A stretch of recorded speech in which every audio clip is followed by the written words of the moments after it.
예, 우리는 선우 불자님들 반갑습니다. 반갑습니다. 예, 우리 불교를 여러 가지 그 측면이나 여러 가지 단어로 정의할 수가 있습니다. 마음의 종교라고 많이 이야기를 하죠.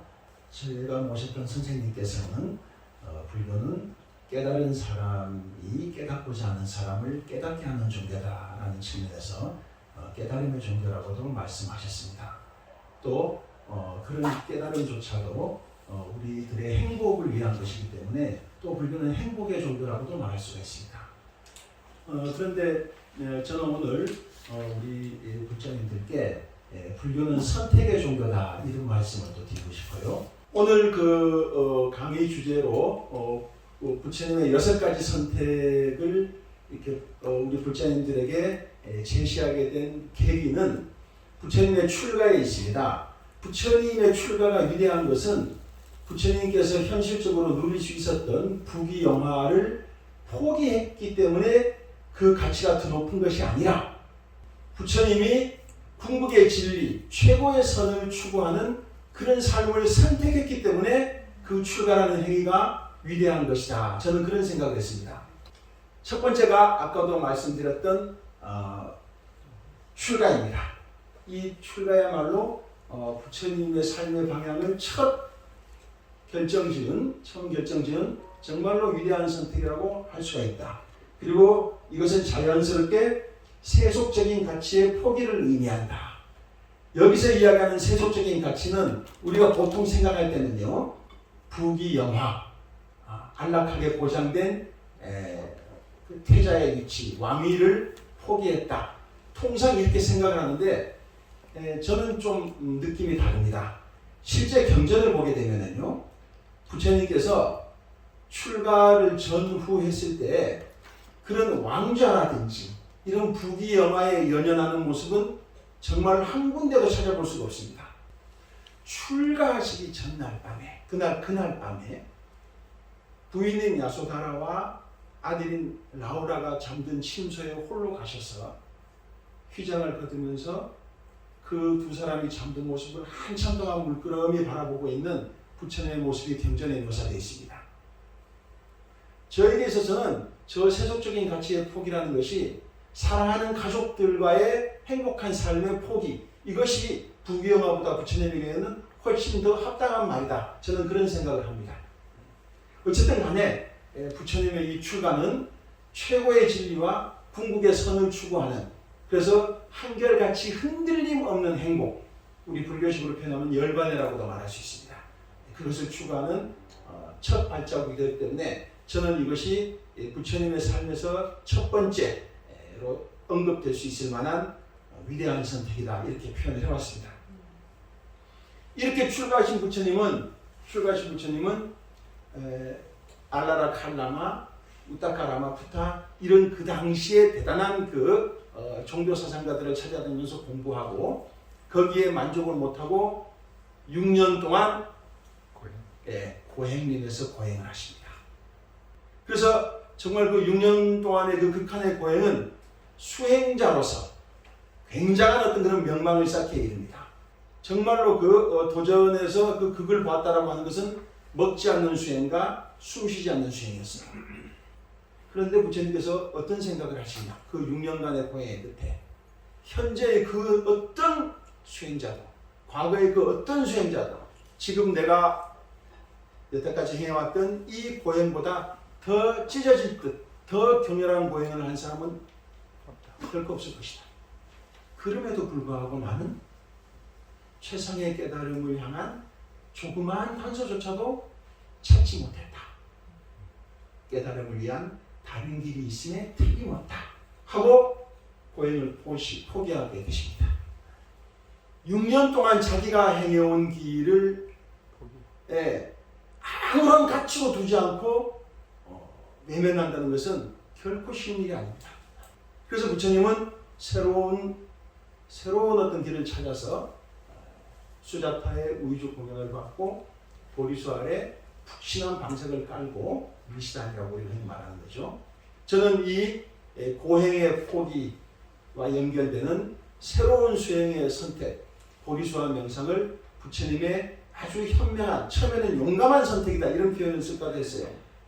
근데 참으로 현명한 선택이다 이렇게 말을 하고 싶습니다.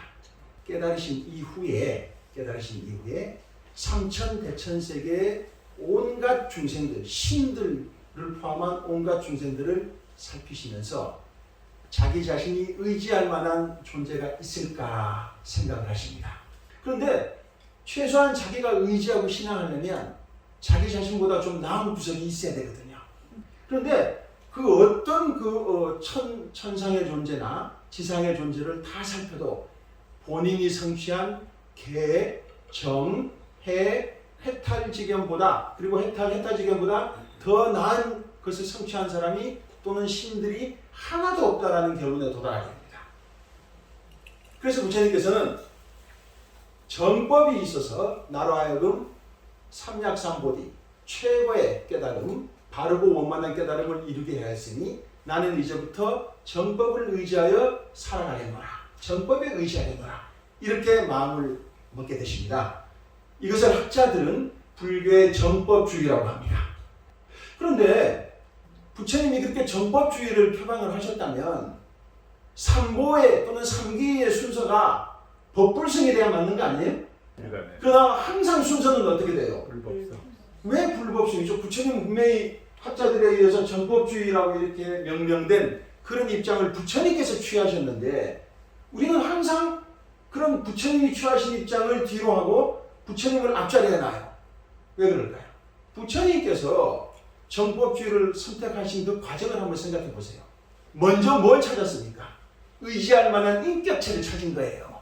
천신이든 인간이든 의지할 만한 인격체. 그게 없으니까 부처님은 정법에 의지하겠노라고 한 거예요. 요건 부처님의 입장입니다. 우리들로서는 의지할 만한 인격적인 대상이 있습니까? 없습니까? 있죠. 네. 어쨌든 부처님이라는 존재는 분명히 인격체고 충분히 내가 의지하고 신앙할 만한 그런 존재로서 계십니다. 그러니까 우리들은 부처님이 우선순위가 될 수밖에 없는 거예요. 그 다음엔 당연히 법이 자리하게 될 거고 그들을 따르는 수행자의 무리, 승이 오겠죠.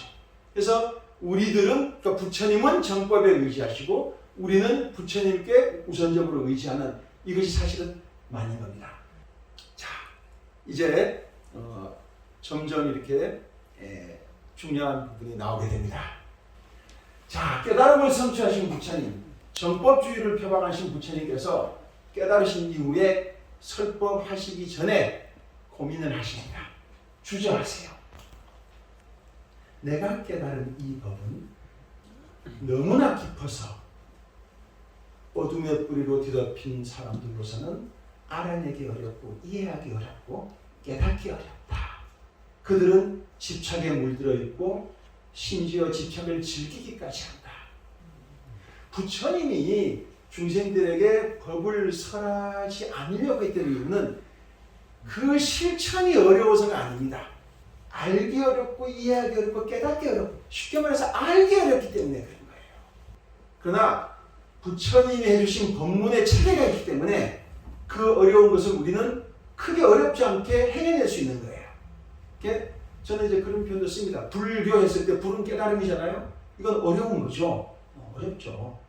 그 교가 있으니까 괜찮아요. 그래서 불교가 쉽다라고 말하는 사람은 불교의 불자를 모르는 사람이고 불교를 어렵다라고 말하는 사람은 불교의 교자를 모르는 사람입니다. 저는 이런 표현도 그렇듯하지 않습니까? 그런 표현도 맞습니다. 어쨌든 간에 이 설법을 주저하셨을 때 그때 하늘나라에서 삼바티라는 범천이 내려와요. 근데 이 삼바티가 부처님이 설법을 안 하려는 그 심중을 알고요. 내려와서 법을 청하잖아요. 너무 유명한 이야기예요. 근데 법을 청할 때 제일 먼저 어떤 생각을 이 신이 하냐 하면 되게 중요해요. 드디어 참으로 이 세상은 소멸하고야 말겠구나. 참으로 이 세계는 멸망하고야 말겠구나. 부처님이 법을 설하지 않는다면.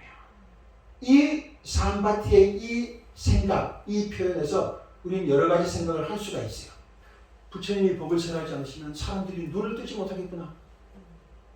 이게 아니라 이 세상이 소멸해버리겠구나. 멸망해버리겠구나. 이런 생각으로 내려오는 거예요. 이 사람이라고, 신이지. 이 신이라고 해서 왜 부처님이 이 세상에 없었을 때 그래도 인류의 역사가 이어져 내려왔고 그 안에서 나름대로 보람있고 행복하게 살아가는 사람이 있었다는 걸 왜 몰랐겠어요? 근데 그런 표현을 하고 있는 거예요. 굉장히 중요한 거예요. 이건 법원님들이 왜 그런 생각을 사암바티라는 돔체에 냈을까? 한 번쯤 법원님들이 생각을 해보시기 바랍니다. 어쨌든 이 사암바티의 설법에 대한 어떤 그런 간절한 그 청을 받아서 부처님께서 설법을 작정을 하십니다. 그래서 이제 감로의 문은 열렸다. 귀 있는 자는 들어라. 이렇게 말씀하십니다. 그냥 혼자 유유자적하게 살으셨으면 그 삶이 나름대로 안락할 수 있었을 텐데 실제로 깨달으신 이후에 45년간의 부처님의 삶은 정말 어떻게 보면 힘겨움의 연속이었다라고 말해도 과언이 아니에요. 그런데 자, 부처님의 삶은요 끊임없는 전도 유행의 삶이에요. 우리가 유행하신다 할 때 이 유자가 노유자로 쓰기 때문에 그 뭐 설렁설렁 다니신다 이렇게 생각하지만 사실은 그 끝없는 그 포교행, 전도행이거든요. 그런 그 노력들이 있었기 때문에 정말로 적극적인 정도가 아니라 헌신한다라고 말해도 좋을 정도로 그 정도의 노력이 있었던 겁니다. 그래서 이 설법과 전도의 결심과 그 삶은 참으로 우리들에게 고마운 선택이다. 이렇게 말할 수 있을 것 같습니다. 그 다음에 그런 중생들에게 부처님께서는 이제 어떤 가르침, 당신이 깨달은 그런 어떤 진리를 우리들에게 알려주시기 위해서 어떤 깨달음을 어떤 방식을 선택을 하셨느냐. 차제설법이라고 들어보셨을 수 있을 건데 차제라고 쓰지만 한글로는 차례라고 읽는 게 이제 맞습니다. 초기 경전의 수행도의 핵심이라고 말할 수 있는 9가지 차례차례 닦는 선정 9차제 정도 있죠. 그런데 설법 자체가 차례성을 띠고 있다. 그래서 저는요 불교를 순서의 종교라고도 이야기해요. 순서 안 바뀝니다. 심지어는요 교리라고 말하기도 좀 어려운 거예요. 생로병사라고 하잖아요. 지금 우리들에게 익숙해져 있는 그 생로병사라는 단어가 어떻게 보면 불교 때문에요. 인과응보라는 말, 우리들에게 아주 익숙한 말 아닙니까? 그러나 불교가 우리나라에 전래하기 전에 인과응보라는 말 없었어요. 인과응보라는 말은 불교가 우리 사회, 우리 문화 속에, 우리 역사 속에 뿌리 내렸기 때문에 우리들에게 정말 그 보편화되고 일반화된 그런 그 단어같이 인과응보라는 단어는 그 말은 불교 때문에 정착된 단어입니다. 각각의 교리의 그 내용도 마찬가지지만 그 각각의 그 교리를 닦아가고 수습하는 그 과정도 순서에 입각합니다. 부처님께서 이 순서의 중요성, 차례의 중요성은 정말 그 초기 경전 곳곳에서 이렇게 강조하고 계시는 거예요. 차근차근 가장 기초적이고 알기 쉬운 어떤 그런 영역에서부터 열반이나 더 깊은 깨달음에 이르는 그런 궁극에 이르는 그런 체계를 부처님은 우리들에게 제시해 주셨다. 그것을 방편시설이라고 합니다. 방편은요 가까이 가다라는 우파야라는 단어를 번역한 거예요. 그 시설이란 말은 프라지아프티라 그래가지고요 알아내게 한다는 뜻입니다. 여기 있죠 방편시설. 말씀 설자가 아니라 이 가출 설자, 베풀 설자예요. 근데 우파야 프라지아프티는요 정확하게 번역하면 가까이 가게 하여 알아내게 한다 이런 뜻이에요. 부처님의 법문은 가장 기초적인 데서부터 궁극에 이르기까지 중생들로 하여금 차근차근 가깝게 가게 해서 알아내게 하는 그런 성격을 띠고 있는 겁니다. 자, 그 다음에 마지막 장입니다. 지금 인멸은 부처님의 죽음입니다. 근데 우리가 통상 생각할 때 죽음은 피할 수 없는 어떤 그런 현상으로서 우리가 받아들여야 될 숙명과 같은 것이다. 이렇게 생각하지 이걸 선택한다라고는 잘 생각하지 않습니다. 부처님이 돌아가시기 석 달 전에 나는 이제 앞으로 석 달 후에 열반에 들려노라 이렇게 얘기를 하세요. 근데 그 전에 제자인 아난에게 어떤 이야기를 하시냐면 사신족 부처님이 갖춘 또는 아라한 제자들이 갖춘 심지어는 아라한이 못된 제자들 수행의 궁극의 초기 불교의 기준으로 수행의 궁극에 이르지 못한 제자들도 성취할 수 있는 신통력이 사신족, 사여의족이라고 하는 겁니다. 근데 부처님께서 뭐라고 하셨냐면 사신족을 갖춘 사람은 마음만 먹으면 1급 혹은 그 이상을 이 세상에 머물 수 있다.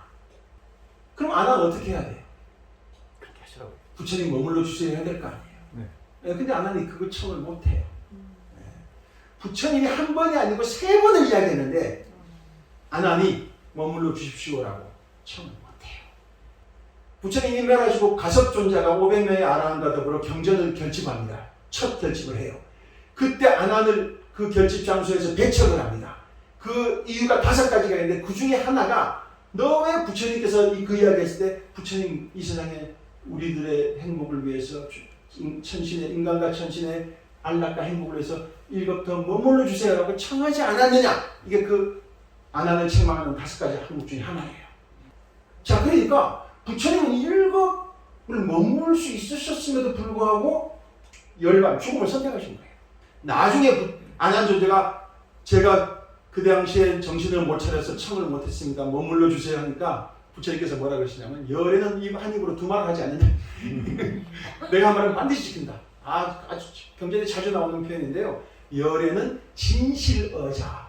근데 이미 석 달 전에 이제 석 달 후에 열반에 든다고 이미 공표를 했기 때문에 난 열반에 들어야 돼. 뭐 이런 식으로 말씀을 하십니다.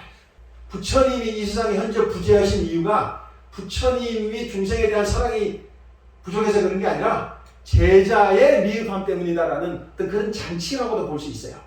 어쨌든 간에 부처님에게 있어서는 이 인멸도 선택입니다.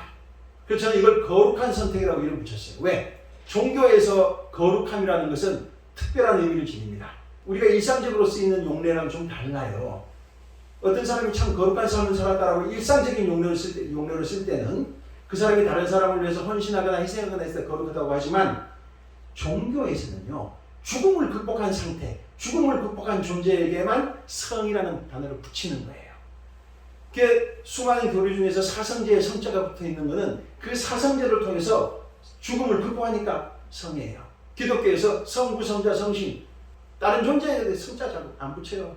그래서 이 죽음을 극복한 상태에서 죽음을 선택했으니까 이거야말로 참으로 거룩한 선택이다라고 할 만해요. 그래서 저는 부처님의 인멸은 우리 중생들이 생각하는 것과는 달리 피할 수 없이 부처님이 받아들인 그런 사건이 아니라 부처님께서 스스로 선택하신 그런 내용이다. 사건이다. 그런데 이것이 우리가 과연 어떤 의미가 있겠느냐. 이런 문장을 제가 한번 많이 들어봤어요. 오늘은 마지막 문장입니다. 부활은 일종의 기적이에요. 그렇죠? 네, 자연상으로 상징될 수 없는 거예요. 정확하게 기적이라는 것은 자연 법칙과 위배되는 현상. 이게 기적의 사전적인 단어, 정의예요. 예수가 부활이라는 기적을 보였다면 부처님은 무상이라는 법칙을 보였다. 우리는 이렇게 보자 이거예요. 불교는 아까 제가 선택의 종교라는 이야기 했지만 법의 종교라고 말해도 과언이 아니에요. 전법주의를 표방하였으니까 법칙의 종교입니다. 그러니까 부처님은 무상이라는 법칙을 보인 거예요. 기적은 경이로워서 신앙의 대상이 될 수밖에 없습니다. 그런데 법칙은 당연한 것처럼 느껴지잖아요. 이해할 수 있어서 이해의 대상이 되는 거예요. 신앙은 가슴속에 희망을 품게 합니다. 그러나 이해는 눈을 밝혀 진실을 보게 합니다. 라는 말씀을 끝으로 오늘의 제 이야기를 모두 마치도록 하겠습니다. 감사합니다.